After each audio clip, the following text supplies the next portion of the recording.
Hello VR addicts, welcome to my channel. I am Paolo Trianni and today I am going to review the Valve Index and the Rift S side by side. Long awaited. I wanted to give them a long time before I review them. You saw my first opinions on them in earlier videos. I will put my first opinions up there. If you want to see it, it's just going to be that side, isn't it? Up that side. Yeah, that'll be where my first opinions are. The Rift S will probably come first and then the Index. I'll do it that way. So yeah, my experience with them both. Maybe I'm tiny a little bit. I love VR a lot, obviously. And the first thing that comes to my mind when I'm playing any of these headsets is how much I enjoy playing VR. Some things can drag you out of the experience, but not enough to ruin my experience. And I don't think the Index or the Rift S ever have anything that will drag you out of your VR experience, except the Rift S is original audio, which you should change straight away. Just get some earbuds, or get something that's good though, not crap. So look around. I got the Mantis ones on mine. I'll reach down and grab it. As you can see, I spray painted them black as well. And if you want to see that video as well, that video is also I'll put that video up here of the spraying black of this. Yeah, so, and these Mantis headphones, they're pretty okay. They do the job, you can hear footsteps in very noisy scenarios. It's got the bass needed for Beat Saber and Audica and games like that. So it definitely does the job, and it's quite neat and tidy, and yeah, it kind of looks okay now, especially as it's spray painted. I didn't think it was that bad when it was unspray painted though, so, because I mean, black and white go really well anyway, in my opinion, and all that. But yeah, that's the only immersion breaker I would really say between the headsets is probably, yeah, you will need to get another audio solution for the Rift S. And that's just generally it. There's nothing that's too breaking in my opinion that, like, yes, I loved playing the Rift CV1 quite a lot, but the God rays did pull you out quite a lot of the time, and that was very distracting, and it wasn't fantastic. With the Valve Index, you've kind of got the this is the Valve Index here. You've got glare and God rays. The God rays ain't so bad, but the glares are horrific. Absolutely horrific. But like some people say, that, I mean, it's very dependent for a start. And I need to say this disclaimer as well. What my opinion is might not be your opinion, because opinions differ because of sometimes people just don't see things like other people see things. People don't see the 144 hertz. Some people don't feel the weight of this thing. The straps are different. People love the halo, some people love the goggle design. It's all very opinionated, so just take it with a pinch of salt and try not to get too offended if I'm going to blast your lovely headset to pieces in some of the stuff I might say, though I doubt I'd say it anyway, because I actually do love both these headsets. Yeah, we'll go back to the glare now, right? The glare is quite horrific. I see it when I go into the home, because when I start up in the home, I'm looking at the back wall, and the glare is quite big there, I kind of notice. And it kind of gives me the impression it's kind of God rays that's gone further than any God rays ever, and actually reaches completely the end of the screens, where you're not actually seeing the actual end of the God rays so much hitting the front of the screen like you normally would. In fact, it just goes off right off to the sides of the screen, and all you're seeing is the actual glare of the God ray, the tail of the God ray, so to speak. That's what it almost looks like to me when constantly looking at it. And it's nasty, and you will see it sometimes when you're starting up a game like Beat Saber. You'll notice the God rays quite horrifically when with the Beat Saber style when it starts up. But when you're in the game, it's not so bad. So when you're actually in the game, it's not so bad. But there's this film of glare that's slightly over it, even if you don't see it as much. It's there, it's an artifact. It's a bit of a letdown for this headset, but it's not the end of the world. But like I said, because you don't notice it that much when you're in game, it doesn't pull you out. It's not such a big bummer as I was screaming and raving about when I heard that it did have it. I was so angry about it. I couldn't be more angry about it, because the Rift S, the screen in the Rift S is absolutely immaculate. I mean, it's an amazing screen in this Rift S, and it's something that, you know, if you're going to go somewhere, and this is an Anthony quote from VR 365, but he says it about the audio, which he's kind of right there. But the screen in this, the lenses in this, and the screen together is how VR should be going forward. They should be trying to reduce as much artifacts as possible, and somehow, you know, in this headset, it really is like that. The irony part is that when this is pushed all the way out, you get like hardly no God rays, like you barely can find them. Hardly any other type of artifacts when that's kind of pulled out. Obviously, when that's pulled out, you're going to get a slightly smaller field of view. When that's pushed in all the way, you're going to get a little bit more of a field of view. But then the God rays do increase, which is really weird, because on the CV1, it was the opposite way around. The more you could put the CV1 towards your eyes, you'd get a better field of view and less God rays.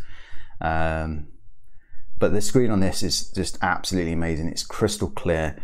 The screen door effect is probably twice the size actually of the Index, but you kind of like the screen door effect on here because it's more, it's like they've switched routes. Like the Vive, I believe, had more screen door effect, and the Rift CV1 had less screen door effect, even though they had the same screens. And it's kind of like the screen door effect was kind of more blurred on the CV1. And it was more sharper sort of on the Vive, which kind of gave the Vive a full sharper feeling. And that's kind of what's going on here with the Rift S, where with the Index it kind of feels like the screen door effect, which is really hard to see on the Index, is a little bit more blurred. So not as sharp screen door effects, which is fine. They both work really well. It's just, the idea is just to get rid of it, really. And this obviously has more because this is a 1440p screen and the Index is a 1600p screen per eye. But the screen door effect is obviously smaller than the CV1 and the Vive by quite a bit. It's actually quite pleasurable playing in this thing, and this does feel lighter, even though it's only a tad bit lighter. And for me, the weight being pushed onto here because of the halo is fantastic. It just feels completely like, when it's on your head, it feels lightless. This is the most comfortable headset I have. Now, I've heard people say that the Index is more comfortable than this, but to me this just blows the Index a million miles out of the water. This is just more comfortable. This is just like putting a baseball cap on for me. It's absolutely, you know, chump, that's it. I don't have to readjust it or unadjust it. Some people get confused about the dial and how it works. You can actually push, you use the dial to push it out, and then you actually physically push it in onto your head. But every head's different, so this is the problem. This is the reason why this is so comfortable for me, and it might not be so comfortable for you, because everyone's different, aren't they? But this has just been, this is definitely one, hands down, the most comfortable headset I've ever worn, ever. I think to me it beats the PlayStation, because the PlayStation is quite heavy. As for the well, let's just go switch to headsets and talk about this one as well. Obviously, I've just mentioned the screen door is really small in this one. It's you know, you'll be lucky if you can find it, and I can find it. When you go looking for it, you can find it. You should go looking for it. You'll find it. It's noticeable more on a white background. Well, something white that's probably in a black background, like a white face, or I don't know, or a white ornament or something. I don't know, anything with something with a darker portrayed in the background. And the field of view is better than the Rift S on this, and the field of view is actually not so bad. It's not like light and day to me. It's just, it's just better, but it's not like if you were going to probably, I assume if I haven't got a Pimax, I haven't tried a Pimax, but if I had a Pimax in my head, I would assume the field of view would blow me away more than both these headsets. Anyway, it's a bit of trickery to get that field of view as well, so it's not really doing a whole lot more. But like I said, the comfort on this isn't quite as good as the Rift S, but that's not to say it's uncomfortable, because it's not. It's very comfortable. It reminds me of the comfort that I would get with the CV1, if I'm going to be honest with you, with a little bit more, so you can definitely feel the weight. To me, I feel the weight. Somebody did say try putting the padding on the back, the memory foam on the back. I haven't actually done that. Actually, I just went in the box yesterday. I should have got it. The reason why I haven't done that is because the box is actually buried in the garage amongst tons of boxes. So maybe if I tried that, it'd be a bit better. But at the end of the day, I'm not even complaining. I haven't tried it and haven't been in a rush to try it because it is comfortable still. So, you know, the CV1 was pretty comfortable, and this is pretty damn comfortable as well. Talking about the audio as well. This audio headset is a bit of a myth, realistically. I don't know how you can get really good audio out of this that you do. It is really, really good audio. I don't know about the position in audio. The position in audio doesn't seem to be any better than, saying, these Mantis ones that I've got on the Rift S, but the fact that it can sound so bassy, and have a lot of what's the word I'm looking for?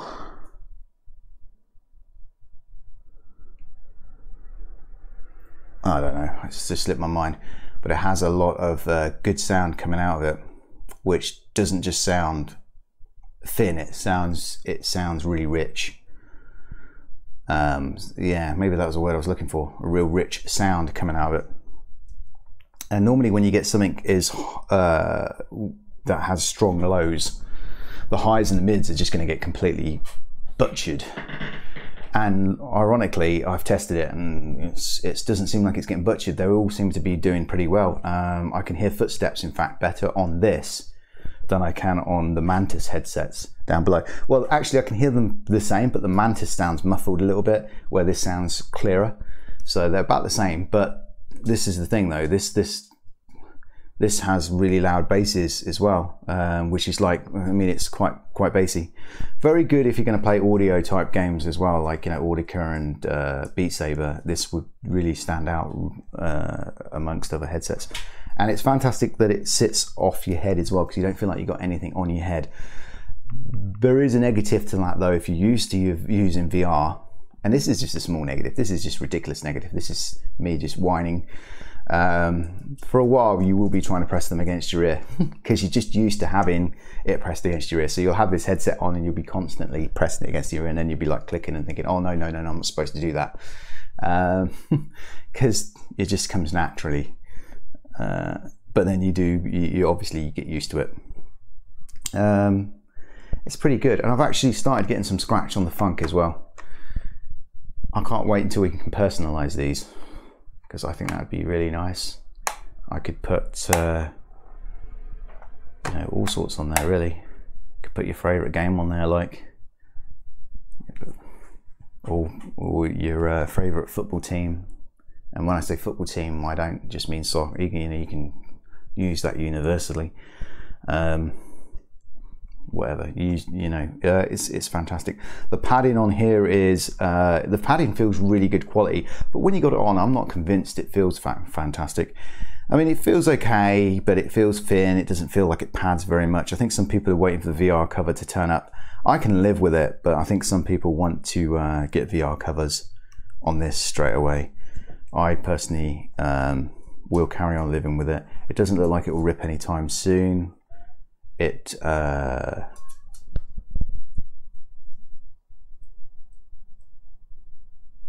weird, I can hear a cat. I just want to know what cat that is.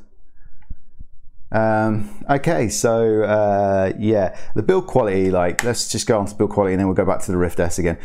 I think the build quality, so far the build quality is holding up. Even this little thin tiny piece of plastic just here is just the only worrying part, isn't it? And obviously the funk, which is just, no one's going to care much about the funk. You can snap the funk in two and you wouldn't care, you'd probably just keep on going.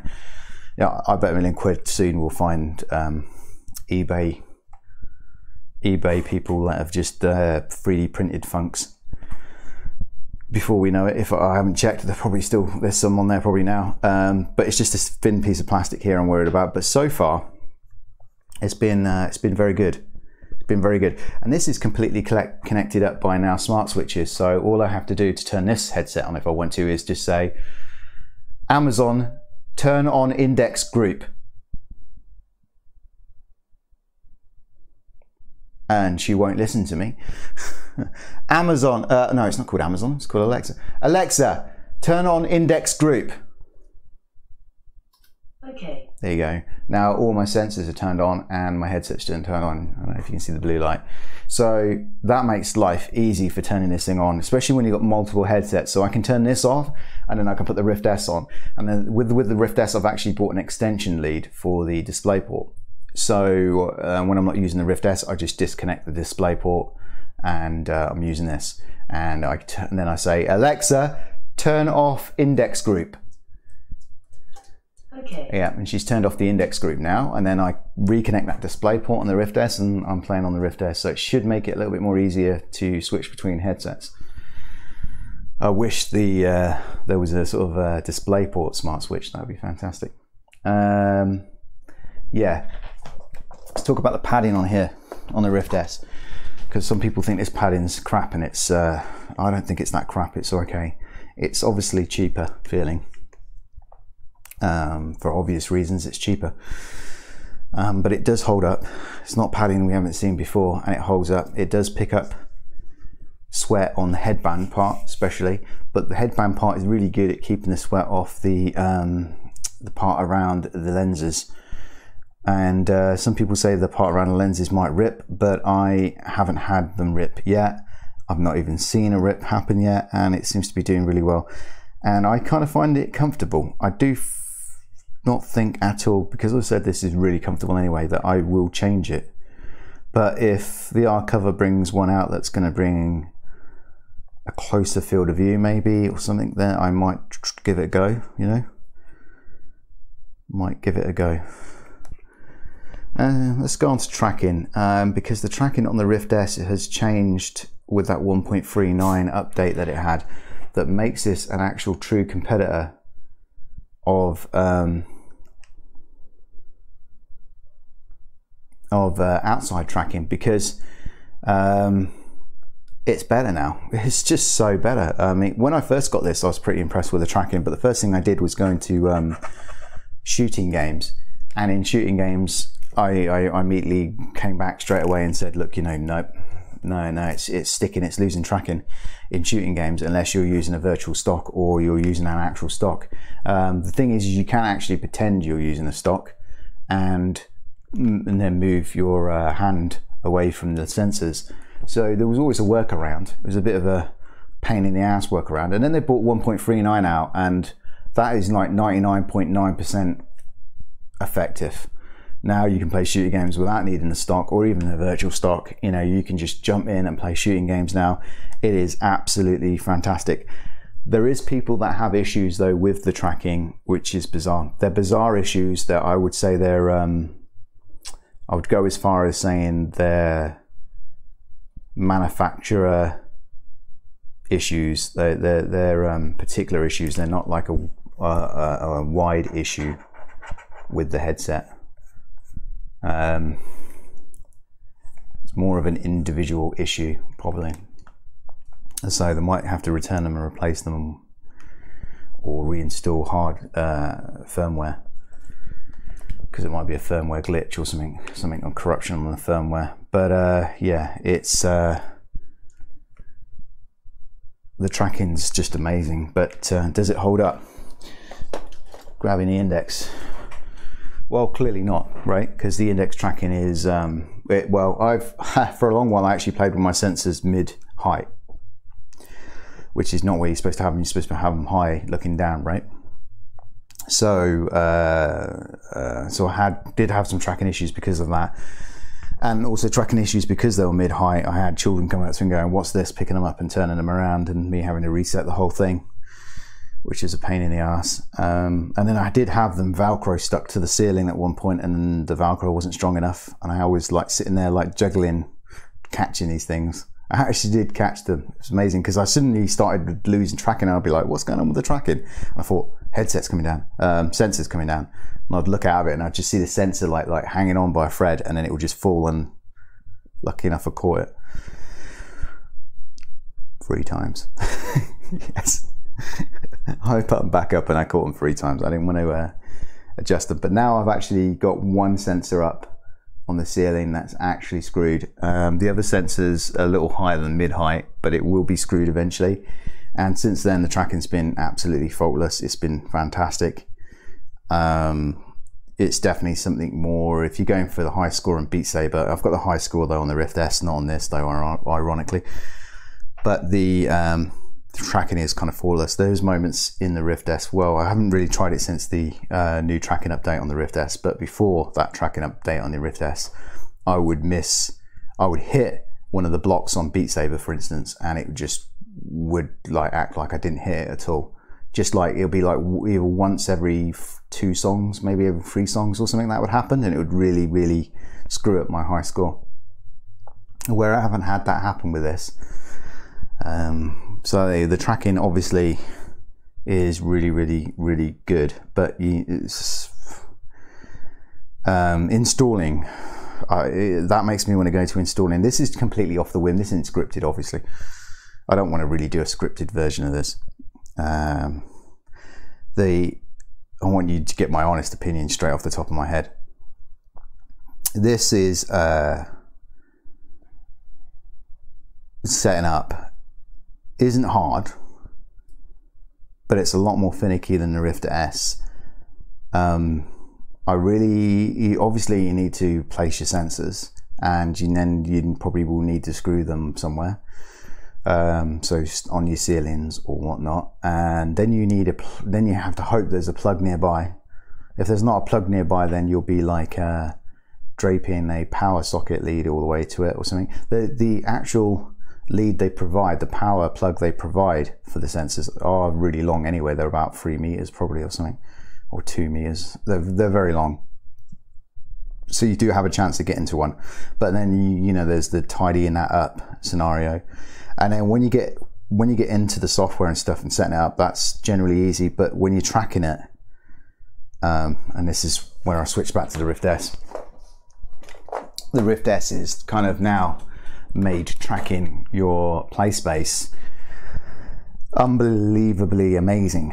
Where the index is old school. The index isn't as good, and it doesn't feel as good. It feels absolutely terrible, and also feels like it's losing tracking when it's not. You know, it just feels very mushy compared to this just tracking in this. You look through the head sight, you can see through the headset with the pass through plus.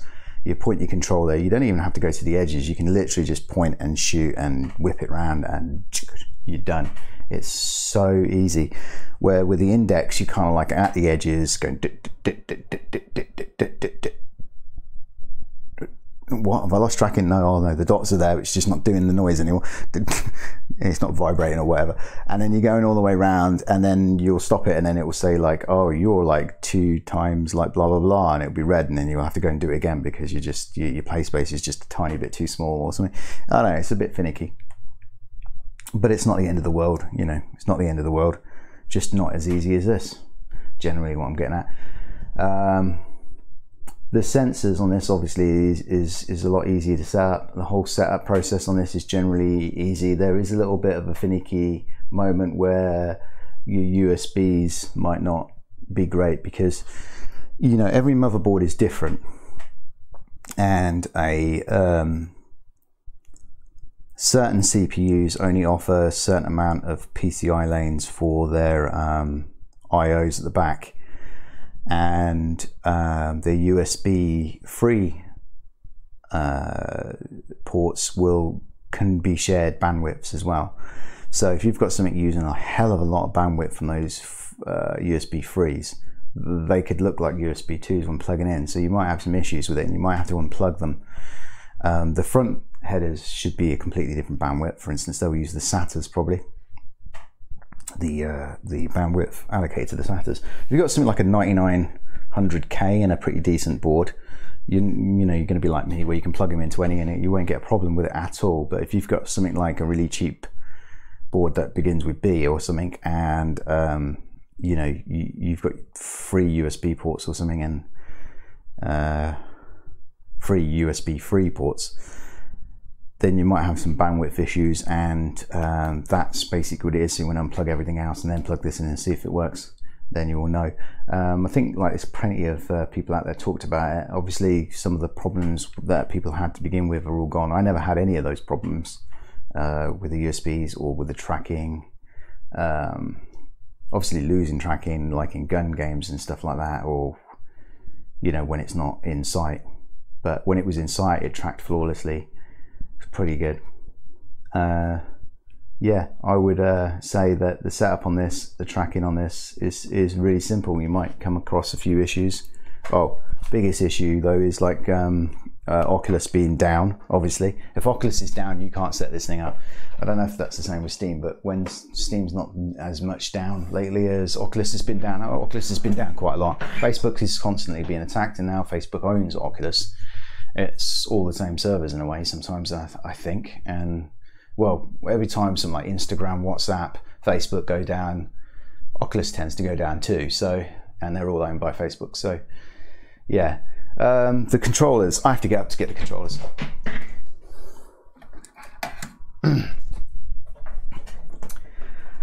Now, these are the controllers, obviously. This is the Rift S controller and also the Quest controller. This controller is beautiful. It's light. It takes one AA battery, AA battery. It's very good. The only issue with this is it's probably not as good as the Touch 1, but that is so minimal. As for some people, it's a lot more, but for me, I can't really. Yeah, I don't know. This definitely feels lighter for me. I don't know if it is, but it feels lighter. And the only thing I don't like about this over the old one was that there was somewhere to literally just sit your thumb, where there isn't kind of now. You kind of sometimes I find I'm sitting my thumb there, and if I'm sitting my thumb like on the side and not on it, then my character's given a thumbs up in game. But that controller works with every single game. It even works with a lot of games on Steam VR.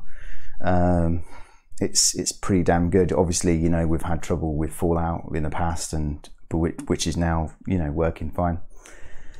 And then with Doom VR, you might have to, I don't know if it's native now, but before when Doom VFR came out, you know, the touch controller wasn't working very well.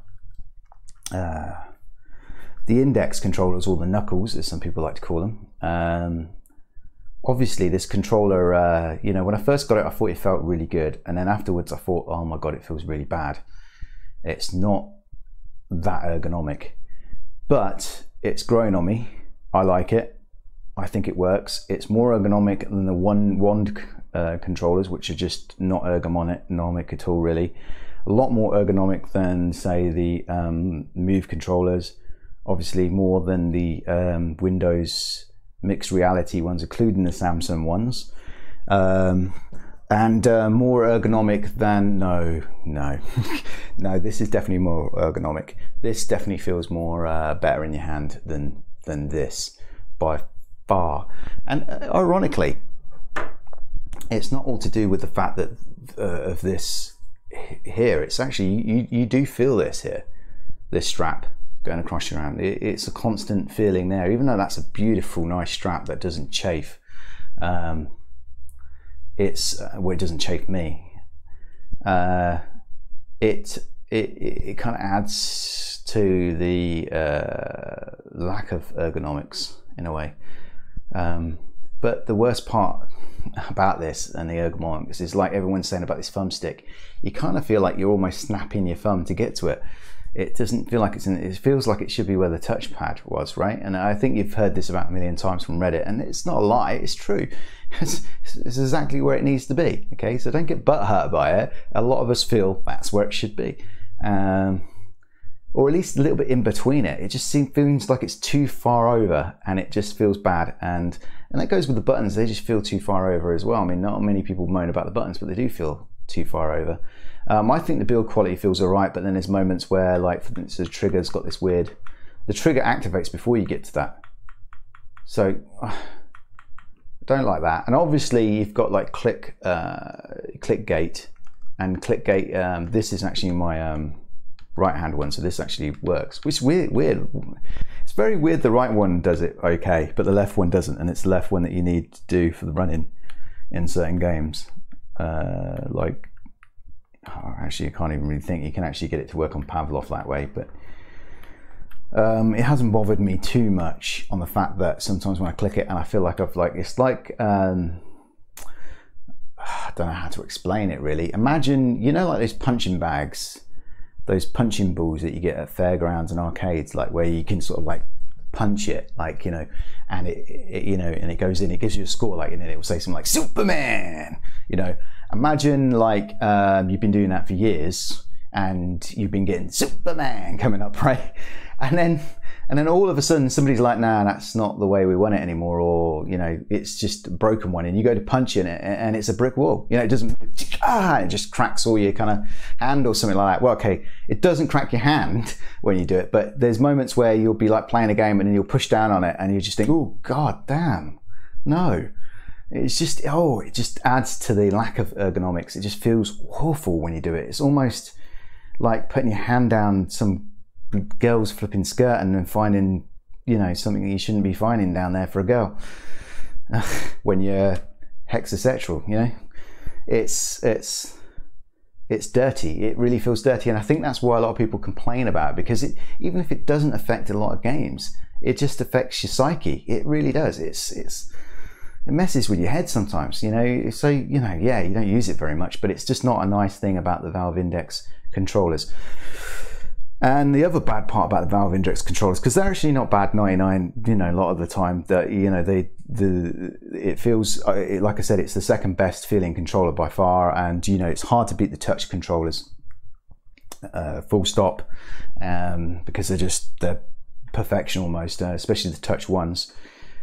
So these are good enough, absolutely good enough for me. I think they're perfectly fine. I wish they just fixed the click gate problem, and you know, I wish, you know, they would have came up with a better solution for moving these around with. And I can even live with this strap, because like lifting your hand off like this is pretty damn cool, no matter how you come about it. After all, that kind of beats the that's worth losing a little ergonomics, right? But the lack of support, that's really bad. I mean, whew. Okay, when I say support, yes, there's games that will work with the Valve Index, is in this thumbstick will start to work and you can use it almost like you could use a touch controller. But there's no hand presence. And even games that do, like Vertigo 2 demo, which is a big must, go play it now. It's like free to play, the Vertigo 2 demo. You can actually use your hands like this in the game. But when I was playing the game, there was nothing that I could do with these, you know, other than do this, or, you know, do the whole kind of like, kind of, you know, messing around with it and stuff like that. There's not many games that utilize what this can do. I mean, don't get me wrong, there's, you know, touch controllers normally when they come out, not a lot of games will use the fact that you can use your index and your thumb on this. But there is quite a lot of games that do use it, and like you can point to like and certain things. In fact, I've found going into Revive having more support for the index and the thumb games for this than I have like on the Steam store. It's nuts. I can go into From Other Suns and I can look at my watch and I can point my finger and I can actually press the buttons on the watch with my finger with the index controller using Revive. but there just doesn't seem there's many games. Well, there's not many games that I have that would support this. So a lot more supported games is a big must. I know we're going to get, I'm really curious about No Man's Sky, if it will have full hand presence with, you know, this trickery that it has here. Battery life is pretty good. It is a shame that you have to kind of charge it sometimes, but it's not the end of the world. It does have USB Type-C, so that's quick charging generally.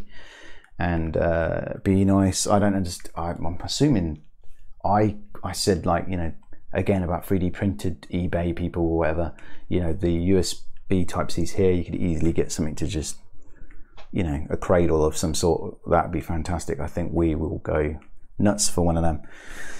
But that's the controllers. A big step up. Lots of evolutions. I can't say the word. In this controller. They've been working on it for years. There should be games for it. So a few downsides, but it's still my second best controller by far, and could be my first best controller if more hand tracking is in games, because I think ergonomics will take a backseat over the fact that I can do a lot more with my hands in game. That would be fantastic. What about screen clarity on these headsets? Well, I've already mentioned it a little bit. Obviously, this has got the Index has got a few artifacts. A artifact, which is a glare and a bit more God rays than the Rift S, which has really minimal everything. That makes this a very enjoyable, stressless, free gaming. But it doesn't have an IPD adjustment. This does have an IPD adjustment. So if you're kind of like Google the range of this. This is something like, was it like 60 to 68, isn't it, or something like that, or 69 IPD, it reckons, software adjusted.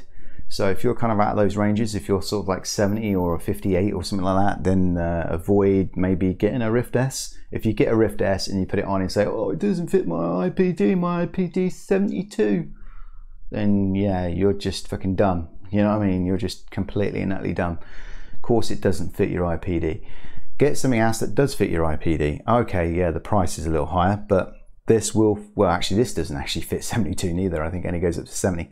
But yeah, it might work with 72 because it does have a good sweet spot. The sweet spot's better in this though, I feel, because, well, they're similar actually, because the sweet spot seems better in this, but this has got like a 90 field of view for me. This has got a 110 field of view for me. I've tested both of them. This is the field of views I get with them. So the sweet spot seems smaller in this, but the field of view is actually bigger. So if the field of view was the same as this, I think they'd both be around about the same sweet spot. I'm not sure. Anyway, it takes me a lot longer to find a sweet spot in this, and I just shove this on and I'm ready to go. It's that simple. Like I said, baseball cap, off I go. The only thing I'm adjusting normally is the Mantis headphones, where which I just noticed I've kind of unconnected this cable from the Mantis headphones. I have to sort that out. Yeah, 1600p is better clarity than this, better sharpness than this. It doesn't look much different though. It's hard to tell the difference until you switch down, not when you switch up. So if you're like in a Rift S and you switch up to the Index, you're not going to notice the difference. Play the Index for a week, switch down to Rift S, you'll notice slightly the difference.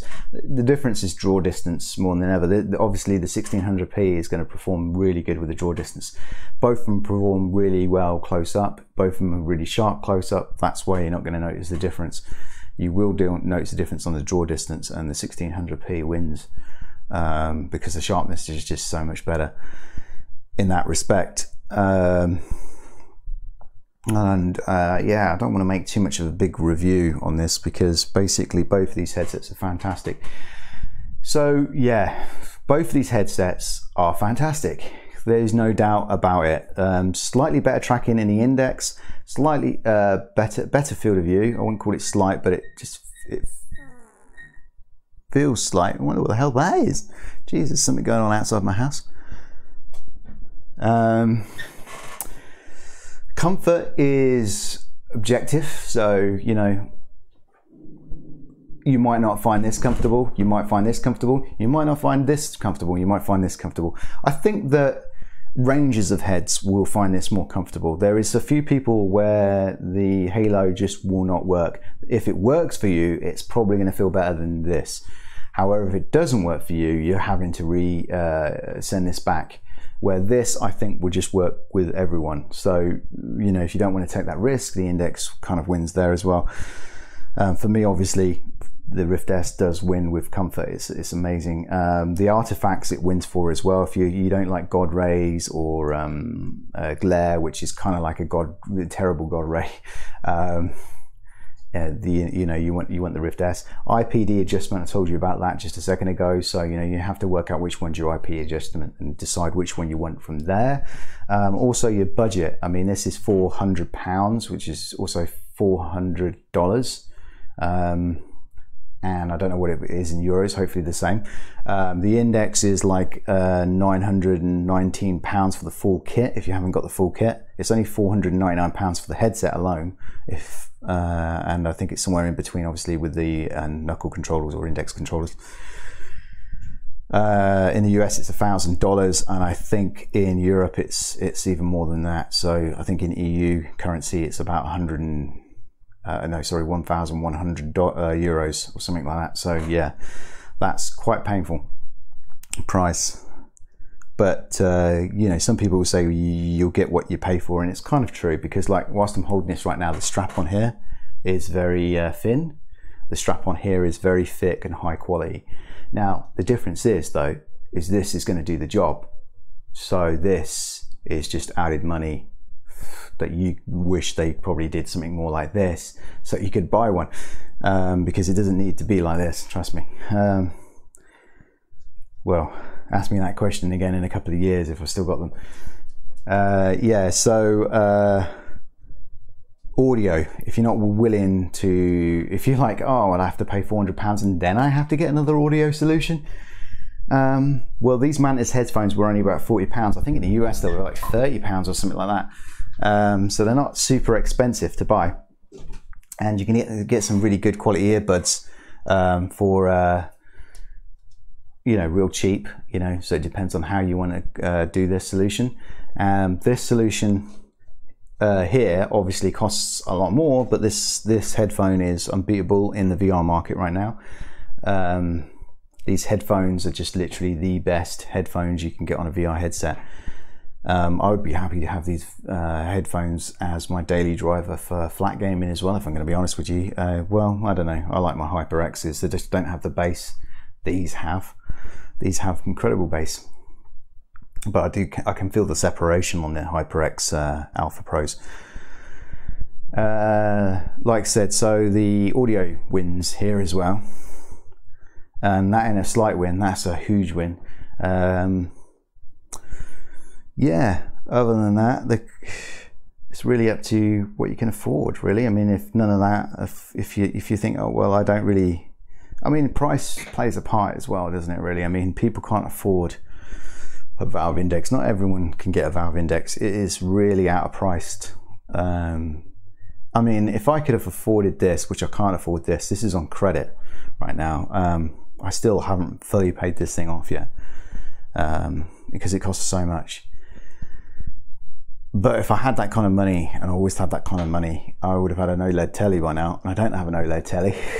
So, and this is the kind of price range this is in. You know, this is in the kind of price range that you could probably buy a small, not even a small, but an old car with. You know, you could buy a car for this price. You could buy a motorcycle for this price. I mean, the things you could buy from this price. Can you imagine how much flipping hookers and flipping cocaine you can get, like hookers and drugs you can get with this? Not that I do that stuff, but my point is that's a lot of money. This is a lot of money. I mean, £400 to me seems like a lot of money, but it's a very good headset for that money. I think that it's really weird, because you know Lenovo, it's got Lenovo written on the headset just here. So Lenovo played a part with this, but I want to know how much of a part they played with it, because they did an absolutely amazing job with the Halo, which was what we think they've done with it. But if they also did something with the screen as well, they did an amazing job. This In fact, this screen and this resolution should have been in the Index, in my opinion. Not the Index, I mean the Quest, because it would have been a more attainable 1440p than the 1600p on the Quest. And the Quest has God rays, where this is, well, it does have God rays, but I mean the God rays in this is like, I don't know, a quarter of the size. I mean, it's just so much more pleasurable. The screen looks better and more clearer, and that would have just been great in the Quest, in my opinion. And the headband as well, I think would have been better. Anything would have been better than the Quest. The Quest is probably one of the most awful feeling headsets because it's so front heavy that I've ever worn. It's a great headset still. It's a fantastic headset, the Quest, but it's comfort wise, it's not great, and it looks like it's, in order for them to play games on the Quest, they've wound down some of the resolution scaling, and you see it, you see it. Sometimes you like 1600p on that looks worse than 1440p looks on this. Every game looks better on this, sharper on this, because of that resolution scaling. So you just think 1440p on there, they would have had a more native resolution, hopefully, on games. So yeah, I mean, they're both fantastic headsets. You've just got to decide what you want. Revive isn't as bad. I've been testing some Revive games. Watch my video on the Revive games. You'll find it up there where I'm thumbing it. I believe it's up there, right? And but there's some games like Raccoon Lagoon and Dark Vader at the moment that don't work very well on the Index, and that's kind of a bit of a bummer as well, I find, because if there's exclusives that you want to play that are on the Rift store, this sometimes ain't going to cut it, where obviously this is going to cut it, and every Steam game seems to work really well with this at the moment. So absolutely well. Even Space Ops, this is the funny thing, is Space Ops is a Steam VR game. It works better in the Rift S than it works on the Index, because the Index controllers just default to the wands, and the touchpad on that is just not the same as the wands, so it makes it virtually unplayable. There's no bindings for it yet, no user bindings, because no one plays the game, even though it's a pretty decent game. Yeah, so it's up to you, really. I mean, what you want to get. I think both headsets are absolutely amazing. You're going to need something pretty beefy to play this, though, even if you change it to 80 FPS. And that's a nice touch, that you can actually change it to 80 to 90 to 120 to 144 FPS. And 140 FPS is amazing. 120 FPS is amazing. But 1600p, don't expect a lot of games to run at that, because it's just not. I've got a 2080 Ti, and yes, Beast Saber might run at that, but a lot of the games won't run at that. So it's easy to just change it down to 90 and enjoy playing around with the super sampling with the 1600p. And that's me with a 2080 Ti. If you're running something like a 1060 or a 2070 or something like that, you're going to find this a little bit more harder to run. But then you can drop it to 80 FPS, and then hopefully you can get a native 1600p. With this, it's really simple. I mean, I'm still super sampling on this. Without super sampling, it's pretty damn crystal clear anyway. And I can still knock things up to 2. I can still knock things up to 1.5, or if you're from the Steam world, it's 200% or 150%. And it still works really well. So this is more PC friendly to those who don't really have a very powerful system as well. Like I said, though, you really do need to know if that IPD fits your eyes. So I definitely would recommend both of these. The price on this, though, I think is ridiculous. I think a lot of people think this is ridiculous. It's not actually the price of the actual VR headset, though. It's the price of the lighthouses and the controllers. They're really pricey, and that's just what makes the kit so bloody pricey. And on this, I kind of think this is an all-round good headset. If it fits your IPD, you're willing to buy a another audio solution for it, this is definitely the best option, really, because you're not going to be that much. If someone turns around and says, "Oh, I've got an Index which is better than your Rift," you can go, "Yeah, it is pretty much with the audio." They're right on the audio, they're right on the field of view a little bit and stuff like that. They're not completely right on the visuals. Because, yes, you got 1600p, better draw distances, but, clouded over by an invisible flipping light glare that some people won't see in game, but will be in game. This one here is not so bad with artifacts, so it's a bit more cleaner, less strain on the eyes. So, yeah, it's about your budget, really. but I love them both, so hence the reason why I got them both. I actually use this one more than I use this one at the moment. There's a good reason for that. It's just what games I'm playing at the time. I'm trying to, you know, if I'm trying to play Rift games, I'll be using this one. If I'm trying to play Steam games, I'm trying to use this one. But now and then I'll switch them just to see if they work on each other's as well. So I'm playing around quite a bit.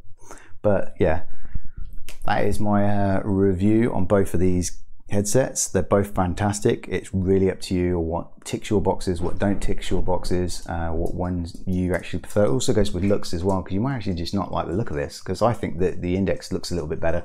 This looks all right. This looks a little bit better. You know, so it's up to you what you think looks, what's going to look nice sitting in your room, for instance, if you have it in your living room. Anyway, if you like this video, please give me a like. Also, if you could subscribe, because it will go just here, and also hit the bell button if you want to see more videos like this. And what else is there? Oh yeah, I love you long time. Ciao.